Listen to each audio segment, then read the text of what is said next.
Wherever you go, whatever you do, throw a little at it. Omax, Vest and Briefs. AIADMK வேட்பாளர் Lima rose Martin வெற்றி பெற்றால் தமிழகத்தில் மீண்டும் lottery ticket நுழையும் என துணை முதலமைச்சர் உதயநிதி ஸ்டாலின் விமர்சித்ததற்கு லட்சிய ஜனநாயக கட்சி நிறுவன தலைவர் ஜோசப் சார்லஸ் மார்டின் எதிர்வினையாற்றியுள்ளார். அவருடன் நமது செய்தியாளர் வினோத் நடத்திய கலந்துரையாடலை அருமை வாக்காளர்களை பகுதியில் பார்க்கலாம். லட்சிய ஜனநாயக கட்சியின் நிறுவன தலைவர் ஜோஸ் சார்லஸ் மார்டின் நம்முடன் இணைந்திருக்கிறார். அவரிடம் சில கேள்விகளை கேட்கலாம். சார் வணக்கம். உங்களது தாயார் லால்குடி சட்டமன்ற தொகுதியில் அதிமுக சார்பில் போட்டிடுறாங்க. அவங்க வெற்றி பெறும் பட்சத்தில் லாட்ரி டிக்கெட்லாம் தமிழ்நாட்டுக்குள்ளே வந்துடும் அப்படின்னு துணை முதல்வர் கடுமையான ஒரு குற்றச்சாட்டை முன் வச்சுருக்காங்க. நீங்கள் எப்படி பார்க்குறீங்க? அதுங்க அவர் பொய் குற்றச்சாட்டு வச்சுருக்காரு. அவருக்கு பயம் தெரியுது. ஏன்னா நம்மலாம் வந்துட்டோம்னா கண்டிப்பாக எங்கள் அம்மாவோட சேவைகள் அவங்க கிராஸ் ரூட் வரைக்கும் போய் மக்களோட நல்லா பழகி செய்வாங்க. அதை இவங்களுக்கு பயம். இவங்க என்னென்னா நாளைக்கு நம்ம தோற்றுருவோங்கிற பயத்தினால இவங்க இந்த மாதிரி தப்பான ஃபால்ஸ் அலிகேஷன் வைக்கிறாங்க. அதான் சொல்லிட்டுருக்கோம். இந்த ஊழலாக இருக்கட்டும், இந்த அதே மாதிரி டாஸ்மாக்டாக இருக்கட்டும், லிக்கராக இருக்கட்டும், ட்ரக்ஸாக இருக்கட்டும், இது எல்லாமே காட்டல் மாதிரி ஃபங்க்ஷன் பண்ணுறதே திமுக தான். அந்த காட்டல் அந்த ட்ரக்ஸ் தான் அவங்க மனைவியோட படத்துக்கே ப்ரொடியூசராக இருந்திருக்காப்புல. ஸோ அந்த அளவுக்கு இவங்க இவ்வளோ எவிடன்ஸாக இருக்குது, இவ்வளோ ப்ரூஃப் இருக்கும் போது இவங்க எங்கள் மேலே தப்பான அலிகேஷன் வச்சு தப்பான கண்ணோட்டத்தில் இதை திசை திருப்ப பார்க்குறாங்க. சார், எந்த ஒரு அரசியல் கட்சியுமே தன்னோட அவங்க செஞ்ச நல்லதாக இருக்கட்டும் அதை சொல்லி தான் வாக்கு கேட்பாங்க. திமுக அரசை பொறுத்த வரைக்கும் இப்போ இந்த 8,000 ரூபாய் கூப்பனை கொடுத்து அவங்க வாக்குகள் கேட்குறாங்க. அது பெரும் சர்ச்சையாக இருக்குது. அதை நீங்கள் எப்படி பார்க்குறீங்க? ஆமாம், இவங்க இப்போ 8,000 கொடுத்து வாக்கு வாங்கிட்டு கடைசியில் மாதம் 3,000 கோடி கலெக்ஷன் ஆரம்பிக்க போகிறாங்க. இது மாதம் 3,000 கோடி இவங்க கலெக்ஷன் பண்ணிட்டு இருந்தது தான்.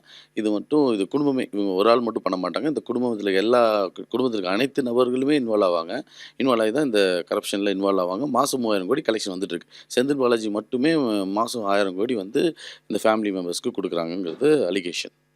அதே சமயம் புதுச்சேரி அரசியலுக்கும் தமிழ்நாட்டு இருக்கக்கூடிய அரசியலுக்கும் நீங்கள் என்ன பார்க்குறீங்க? இந்த ரெண்டுக்கும் இருக்கக்கூடிய ஒப்பீடு? இல்லை, இப்போ பார்த்தீங்கன்னா நம்ம புதுச்சேரிக்கு கண்டிப்பாக ஒரு பெரிய ஒரு ஃபியூச்சர் இருக்குது. நம்ம எங்களோட இந்தியா அலைன்ஸ் நாங்கள் ரொம்ப ஸ்ட்ராங்காக இருக்கோம்.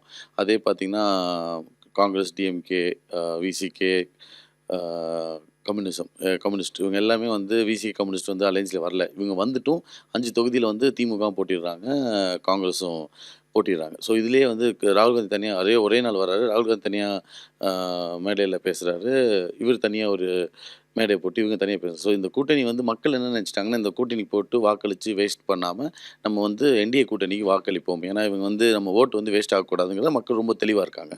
அதே தான் இங்கே தமிழ்நாட்டிலையும் நடக்குது. இதே ராகுல் காந்தி இது வரைக்கும் வரல, இவங்களுக்குள்ள ஒரு ஒற்றுமை இல்லைங்கிறத அதை காட்டுறாரு.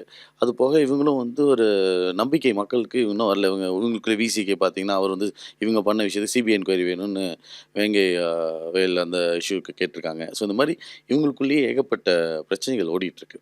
ஜனநாயக படம் வெளியான விவகாரத்தில் ஆதவ் அர்ஜுனா மத்திய அரசும் மாநில அரசும் பண்ண சூழ்ச்சி காரணமாக தான் அந்த படம் வெளியாகி இருக்கின்ற ஒரு குற்றச்சாட்டை முன் வச்சிருக்காரு. இதை எப்படி பார்க்குறீங்க?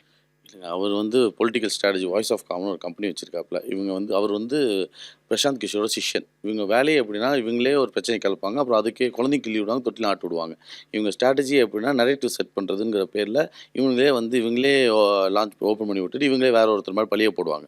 கண்டிப்பாக இது ஆதவ் அர்ஜுனாவோட செயலாக தான் இருக்கும். இது கண்டிப்பாக, ஏன்னா இதனால் வேறு யாருக்கும் பிரயோஜனம் இல்லை. இது ஆதவ் அர்ஜுனா பிளான் என்ன, இந்த மாதிரி நேரத்தில் படத்தை வெளில வந்தால் ரசிகர்கள் இதை பார்த்துக்கிட்டு ஓட்டு போடுவாங்கன்னு நினைக்கிறாப்புல. ஆனால் இன்றைக்கி இருக்க மக்கள் ரொம்ப தெளிவாக இருக்காங்க. ரொம்ப தெளிவாக அவங்க இந்த மாதிரி இந்த ஒரு விஷயத்தில் ஏமாந்து போய் ஓட்டு போட மாட்டாங்கிறது நான் தெரிவிச்சுக்கிறேன். ஆதவ் அர்ஜுனா விஜய் கூட இருக்கிறது அவர் விஜய்க்கு சாதகமாக இருக்குமா இல்லை பாதகமாக இருக்குன்னு பார்க்குறீங்களா? நான் ஆரம்பத்துலேருந்து சொல்லிட்டு இருக்கேன். அவர் ஹம்சா, துரேந்தர் படத்தில் ஒரு ஹம்சா கேரக்டரில் இங்கே நான் வேலை செஞ்சுட்ருக்காப்புல.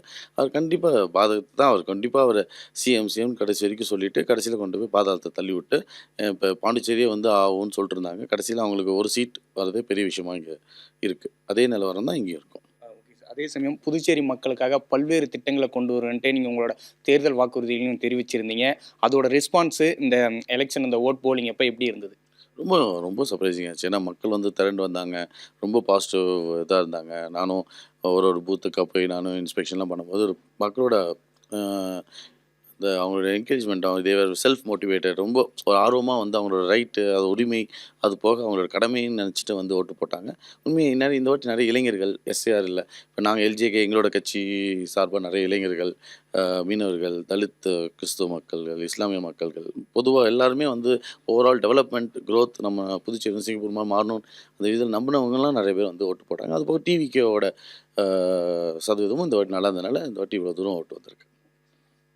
பல்வேறு தகவல்களை நம்மிடம் பகிர்ந்திருக்கிறார் தமிழ் ஜனம் செய்திகளுக்காக ஒளிப்பதிவாளர் பாலாவுடன் செய்தியாளர் வினோத்.